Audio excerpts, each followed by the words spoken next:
spoke 4 days before the arrival of your newborn baby. How Mm. much has your daughter and being a dad changed your life? It's hard to explain because I don't feel like it really changed my life as far as the way I operate things, but it's definitely changed my life the way I look at life as a general, like as in a general sense. Just to know that I brought something into this world that contains my energy and contains my life, and she'll continue to grow my path of who I am as a person is insane to look at and really think about. And to see her every day, she becomes a completely different person. Like she was a newborn when I first had her. Now she's a baby, and then eventually she'll be an infant, then a toddler, and then a person. Like it's just crazy to see the evolutions and the steps like front hand. And she's the very first kid of my entire generation. The youngest kid before her is 20 years old.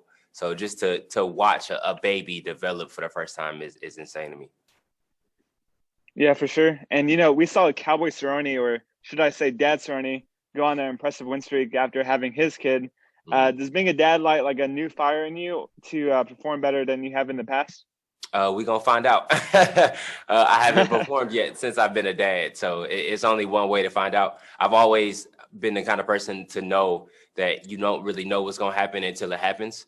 So I don't go into the fight with any expectations other than going out there and performing. So we'll find out. We'll see if it's different. There is no sleep schedule. Is you get sleep whenever you possibly can. I try to sleep when she can. When she does, I hear that a lot. Like sleep whenever the baby sleeps, but she'll sleep from 2 p.m. to 5 o'clock in the afternoon, and I just can't do that with training. So I try to sleep as much as I can, but it's not a schedule at all. It's very sporadic.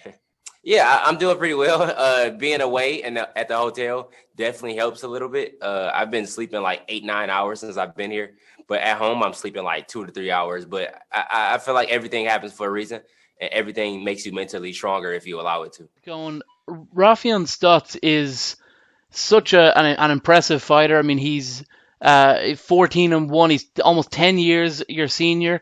Talk to me a bit about what you're expecting from him and what a win over him does for your standing in this incredibly stacked division. You sound like a big fan of his.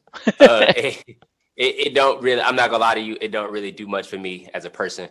A fight is a fight. It's all about the elevation and going into the next chapter of my life, and that's gonna happen with or without Raufeon. Raufeon, by as a person, doesn't do anything for me. Raufeon as a fighter, as like any other fighter, is gonna help me propel to the next step of my career, and gonna allow me to reach the next level of what I'm meant to be and what I'm supposed to be on this earth, and the grace of God. Is it time that Bellator bring in a ranking system for you bantamweights? Because at this point, you guys are probably the premier bantamweight division in the world of mixed martial arts. I agree. I for sure agree. Bellator has one of the most stacked divisions. I'm one of them people. I don't really look at rankings that much.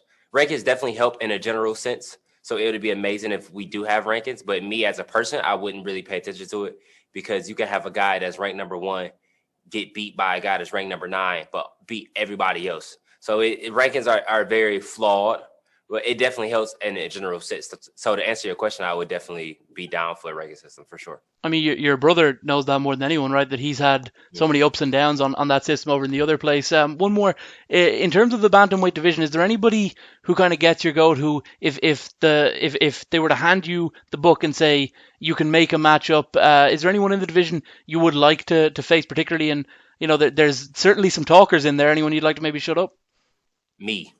When I go in there, I'm always fighting me. It's always me versus myself. Whenever I step into the cage, I'm looking myself directly across the cage, and I'm staring myself directly in the eye, and I'm going out there and I'm fighting my own demons. So to answer your question, me.